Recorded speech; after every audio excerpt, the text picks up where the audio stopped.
Syria's dictator promised to pull his army out of his big cities by tomorrow. But judging by what happened today, it looks like Bashar al-Assad will break that promise. There was mayhem as Syrian tanks and artillery pounded several cities. Civilians ran for cover.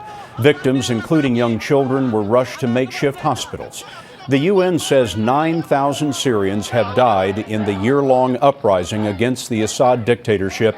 And today, Syrian gunfire crossed the border into Turkey and into a camp for Syrian refugees.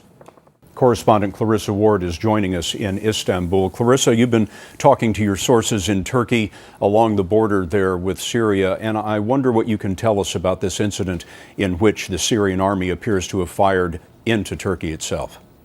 Well, details are a little muddy, Scott, but one Turkish official told us that a group of Syrian refugees ran outside the camp towards the border when they heard gunfire, and it was at that point that those shots rang out from the Syrian side, injuring the Syrian refugees.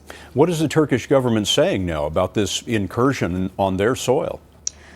Well, the Turkish government is extremely angry about this and also extremely anxious. There's a very real concern with the events today and with what we saw happen in Lebanon, that this conflict is truly spilling out across the borders of neighboring countries. Now, under the current UN peace plan, the Syrians have pledged to take their troops and their tanks out of the major cities in Syria by tomorrow. Is there any evidence that that's actually happening?